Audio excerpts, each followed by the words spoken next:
So there have been some statues torn down, removed across the United States. Now, obviously this started with a lot of Confederate statues, monuments. Right. And I will say this, back then I was like, listen, conservatives who are choosing that as the hill to die on in the sense that this is absolutely something we want to identify with. The Confederates were people who tried to basically undercut the United States. Let's be clear, they lost. They didn't want the America that you have. But I don't think that you should be taking down all of these statues and monuments. I think if a municipality wants to vote and say, hey, we want to change that statue through the legal process, who am I to stop that district from doing that? But there needs to be a vote, and it needs to come from the public. And I think you probably get half and half, depending where you are. You cannot erase all history because it's somewhat offensive, and I understand many people say, well, hold on, the Confederacy fought for slavery, and I understand it, slavery bad, want to be really clear, but we often ask, and so did Donald Trump, well, where does it end? If anyone is being judged by today's standards and they're imperfect, you could end up taking down, they wanted to take down Lincoln, we could go Washington. Of course, that was roundly mocked as the logical fallacy, a slippery slope argument by many in the media, including John Oliver. The president's concern seems to be that tearing down statues leads to a slippery slope. This week it's Robert E. Lee. I noticed that Stonewall Jackson's coming down. I wonder, is it George Washington next week? And is it Thomas Jefferson the week after? You know, you really do have to ask yourself, where does it stop? Okay, well, I'll tell you where it stops. Somewhere.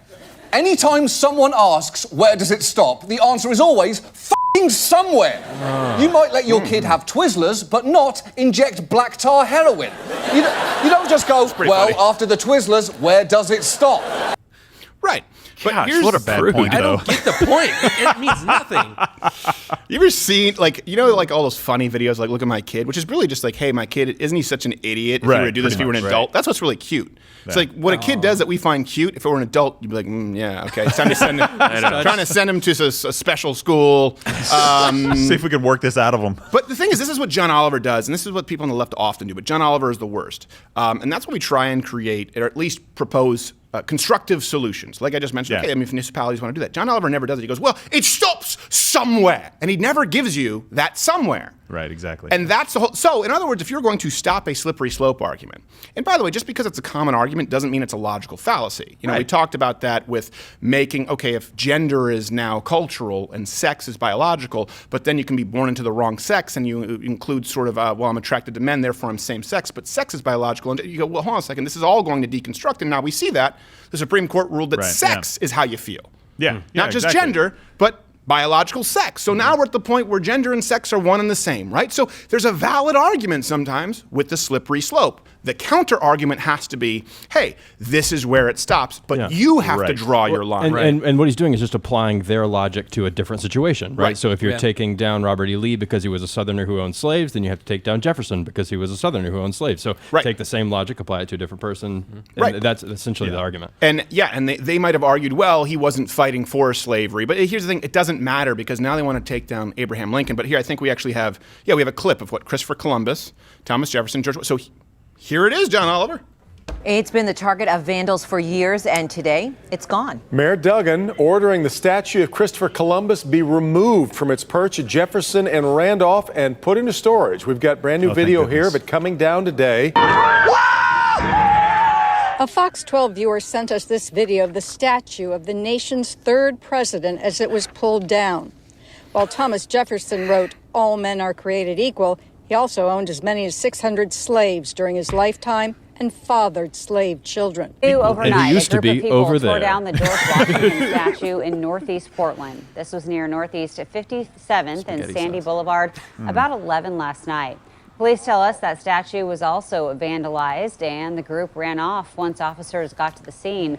Okay, so not only is that a gross misrepresentation of Jefferson and Washington on slavery, they reviled it. I'll get to a couple quotes in a second. But again, let's show you that that doesn't even act as the end point for them, right? You had people who fought for the Confederacy, people who fought for slavery. Right. They said, well, we're going to take this down, that's it. People said, I don't think that's it. You want to remove all history.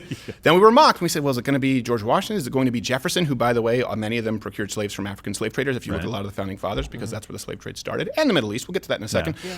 People said, no, because that's a different, well, now they want to get rid of that. But then it continues to places that people that don't even make sense. They're going to remove the Teddy Roosevelt statue from the Museum of Natural History. Because reasons. That guy wasn't a slave owner. I don't think so. They said it actually portrayed the people next to him, a Native American and a black person, as subservient. Well, hold on. They also, Black Lives Matter, now they vandalized the statue of John Greenleaf Whittier, a Quaker abolitionist.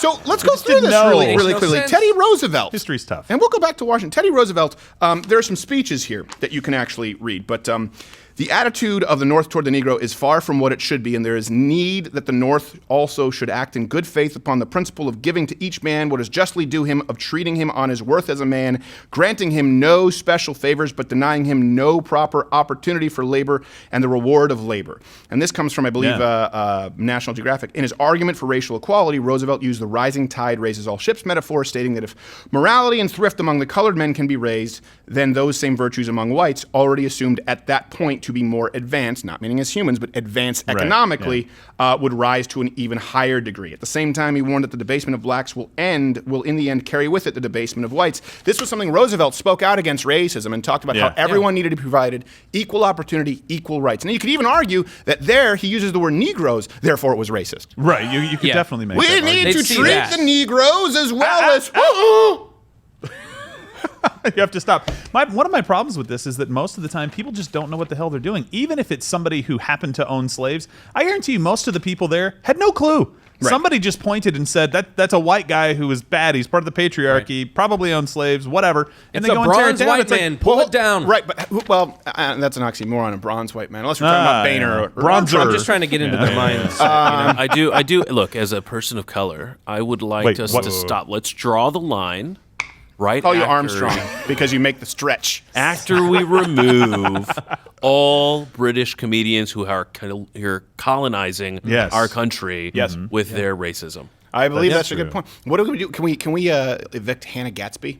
All of them. I know she's not British. She's New Zealand, but look, my mom is from Hong Kong. All right, she suffered through colonialism under the British, under the John Olivers of her time, and here he is telling my family what to do. I think. Well, somewhere is on the other side of him being removed. That's not a bad idea. I do hope he gets canceled. No, I don't. I want him to be there. No, we don't. And that's what's funny about that is that we're all talking. Not once are we ever saying cancel him. Right. But his own argument logically leads to him being canceled. Right.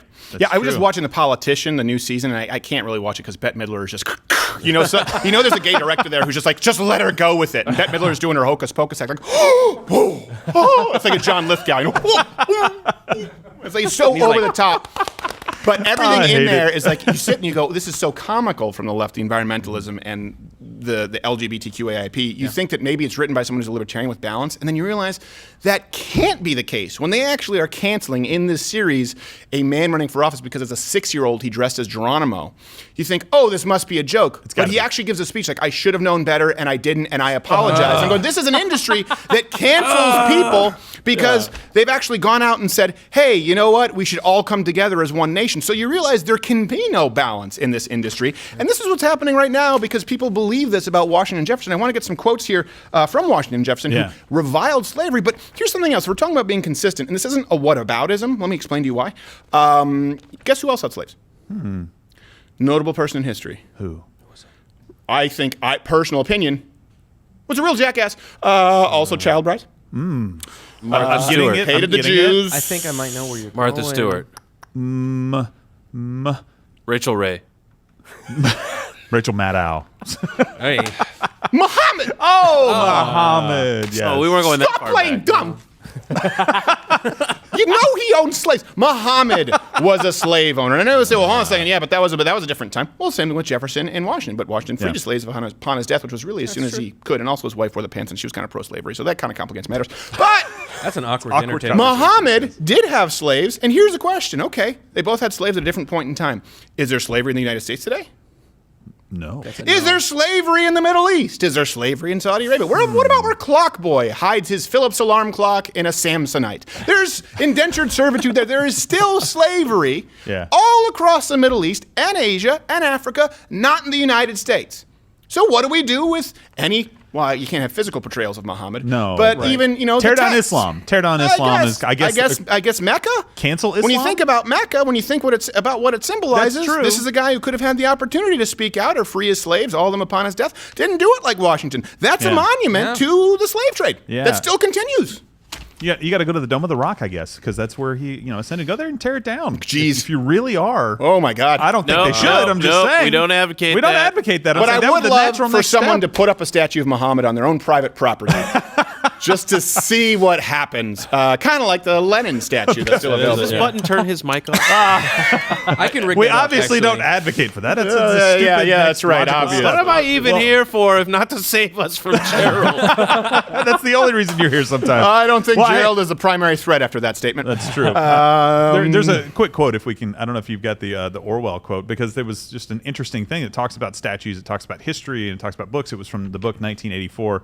They'll bring it up in just a second, but it was put out there, right? So it's like every record has been destroyed or falsified. Every book is rewritten. Every picture and repainted. Every statue and street building has been renamed. Every date has been altered, and the process is continuing day by day, minute by minute. History has stopped. Nothing exists except the endless present in which the party is always right.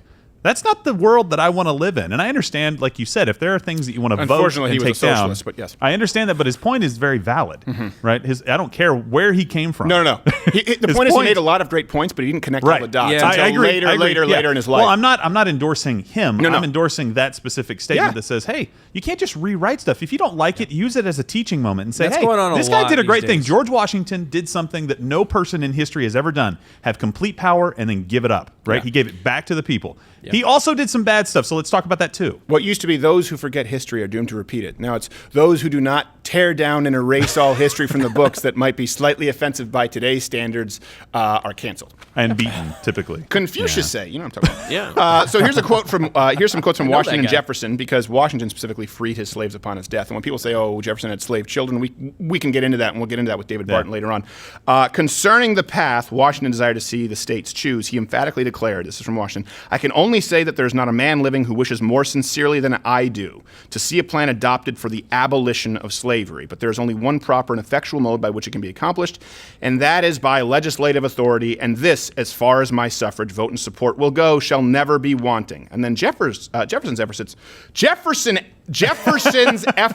to end slavery were written about before the American Revolution. He wrote, in 1769, I became a member of the legislature by the choice of the county in which I live, in Virginia, and so continued until it was closed by the Revolution. I made one effort in that body for the permission of the emancipation of slaves, which was rejected, and indeed, during the regal crown government, nothing like this could expect success. So these are, you know what it would be like? It would be like right now, looking back at, let's say there was some actual gross violation actually occurring at the hands of the government, and Black Lives Matter protesting it, but not getting anything done, and then 100 years from now, them being canceled, because they're like, well, you didn't change it, but you can see Washington and Jefferson actively tried to use their power and positions in government to change it, and then someone like Washington, through the legal process he had available, freed his slaves immediately upon his death. This is something that kind of matters, as opposed to Muhammad, who kept them till the day he died, and is symbolized by Mecca.